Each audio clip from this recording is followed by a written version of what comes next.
கிறிஸ்துவுக்குள் பிரியமுள்ள சகோதர சகோதரிகளை, பலந்தரும் தேவன் எபிசோட் 1967க்காய் கர்த்தரை துதிக்கிறேன், மகிமைப்படுத்துகிறேன். இந்த நாளிலும் எரேமியா தீர்க்கதரிசியினுடைய புஸ்தகம் 32ஆம் அதிகாரம் 15வது வசனம். இனி இந்த தேசத்தில் வீடுகளும் நிலங்களும் திராட்சை தோட்டங்களும் கொல்லப்படும் என்று இஸ்ரவேலின் தேவனாகிய சேனைகளின் கர்த்தர் சொல்லுகிறார். நாம் ஏற்கனவே வாசித்த வேத பகுதியிலே எரேமியா 31:40 சகல நிலங்களும் கர்த்தருக்கு பரிசுத்தமாயிருக்கும்.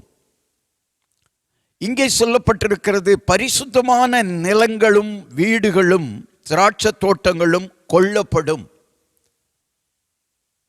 தேவனாகிய கர்த்தர் சொல்லுகிறார்,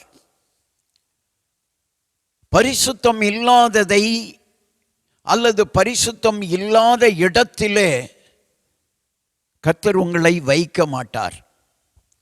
ஒருவேளை நான் வாழுகிற பகுதி பரிசுத்தம் இல்லாமல் இருக்கிறதே, மனிதர்கள் பரிசுத்தம் இல்லாமல் இருக்கிறார்களே என்று நீங்கள் கருதுவீர்களானால், காலங்கள் வரும், ஒன்று உங்களோடு இணைந்து வாழுகின்ற மனிதர்களை பரிசுத்தமாக்குவார், அல்லது கர்த்தர் உங்களை அந்த இடத்திலிருந்து அப்புறப்படுத்தி ஒரு பரிசுத்த ஸ்தலத்திற்கு கொண்டு செல்வார்.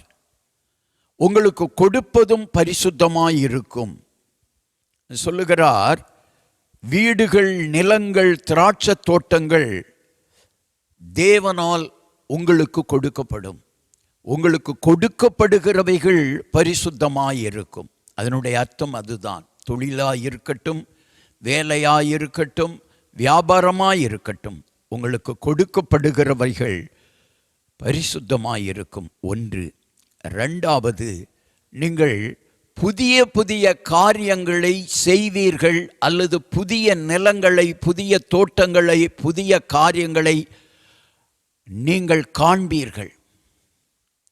எப்பொழுது கர்த்தரிடத்தில் வந்து விட்டீர்களோ அப்பொழுதே உங்களுக்கு புதிய உடன்படிக்கையின் சாராம்சங்கள் ஆரம்பமாகி விட்டது. புதிய காரியங்கள் நடக்கும். புதிய தோட்டங்களை, புதிய நிலங்களை நீங்கள் வாங்குவீர்கள். கண்களை மூடி ஜெபிக்கலாம். எங்களை நேசிக்கிற நல்ல தகப்பனே, புதிய உடன்படிக்கைக்கு பாத்திரவான்களா யாரெல்லாம் வந்திருக்கிறார்களோ, யாரெல்லாம் மாறியிருக்கிறார்களோ, அவர்களுக்கு புதிய புதிய நிலங்கள், புதிய தோட்டங்களை வாங்க பலன் தருகிறவராய் இருப்பதற்காய் ஸ்தோத்திரம். புதிய வியாபாரங்கள், புதிய தொழில்களை நீர் தரப்போவதற்காய் ஸ்தோத்திரம். மகனே, மகளே, உனக்காகத்தான் இந்த செய்தி.